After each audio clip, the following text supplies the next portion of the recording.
Hey guys, this is Brian from BareBones Entertainment here with Escape the Fate. Would you like to introduce yourself and your role in the band? What's up? This is Thrasher from Escape the Fate. Play lead guitar. How's the tour been for you so far? Tour's been fantastic. The first day was Pomona, and it felt like a homecoming for the band.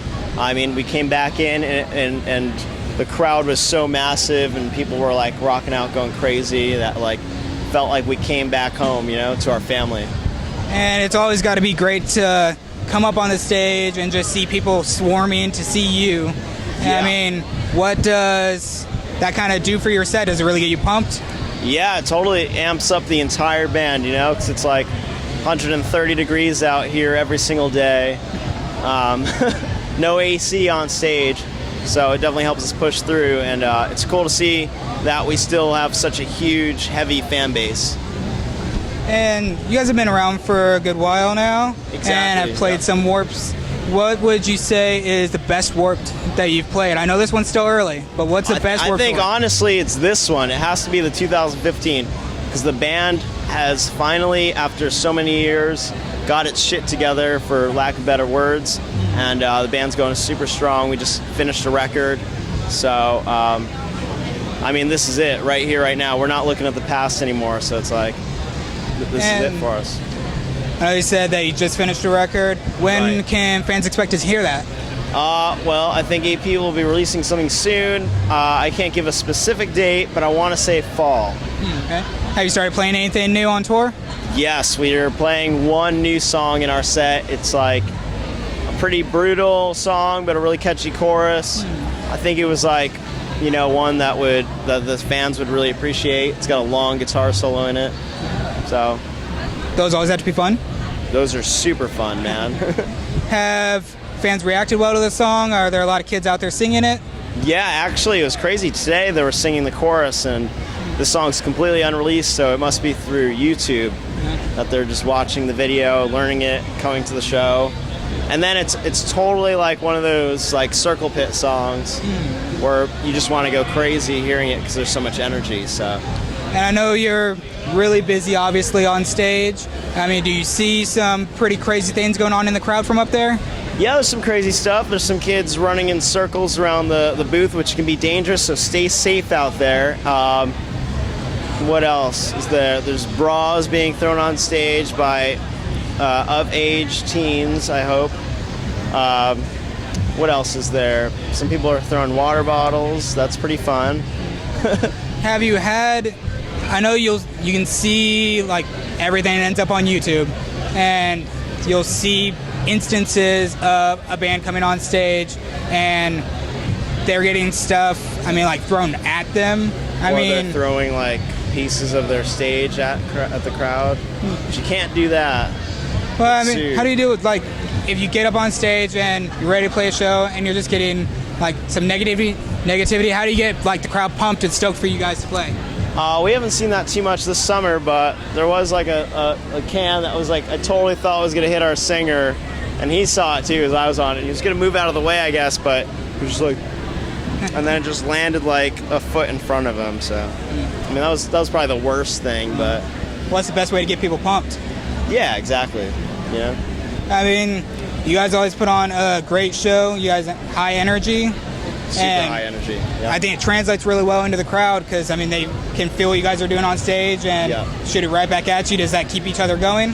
Yeah, I mean, it's the circle of life at Warped Tour. Like, you give what you get, and we've been fortunate enough to have a great crowd every single day because I don't know if the people at home know this, but the band set changes each day. So you could be playing at like noon, and then the next day you could be closing out the festival at 8 p.m. And we've been getting pretty lucky this whole time, and I feel like we have a solid slot. Does that give you guys some like complications with trying to plan for your show, or does that keep you guys on your toes and it's exciting? How do you guys look at the kind of changing set times? Well, I think it keeps us on our toes, and it keeps us from partying too hard at night because you may need to wake up and go straight to stage. And especially in these heat conditions, you don't want to be like hungover. Like, I made one mistake. I got drunk one night, and that was 2 nights ago, and I had the worst day ever. I was just like barely making it to everything, and you know, almost dying. But learned my lesson from that, and I probably won't be drinking for the rest of the tour. But you fought through and you're here. Exactly. And you still Fought showed up for through. your fans. Exactly. That's what's important. And then showed up at press, you know.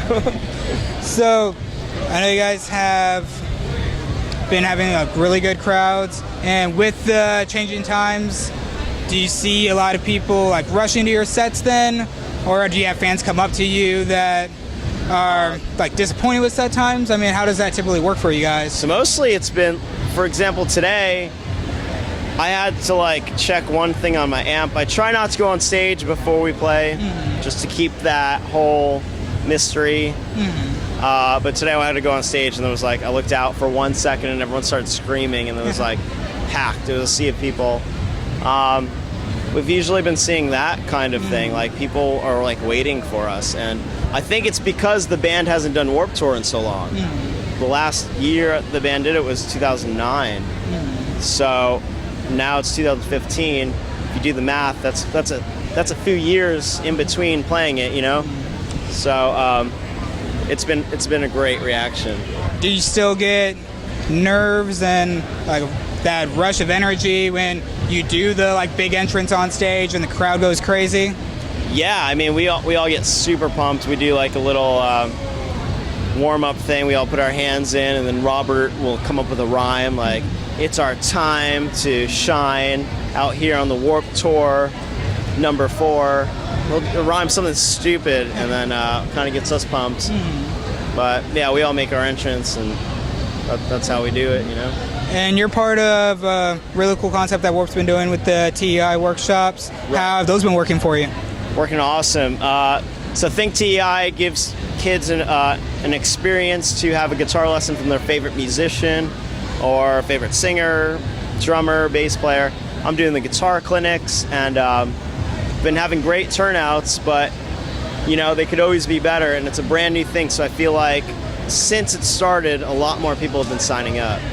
So it's thinktei.com/Kevin Thrasher, and you can buy tickets ahead of time, or you can buy them at our merch table. Do you feel like, obviously fans are getting a lot out of the experience, getting to spend some time with their favorite musicians and learn something on their way to their dreams? Do you feel like you're getting stuff out of it too? Yeah, totally. I mean, every time you analyze your own self and try to teach it, it becomes easier, and it helps me become a better teacher. I've been doing clinics for years. I've done MI clinics, Sam Ash, Guitar Center, and I also teach private lessons when I'm home.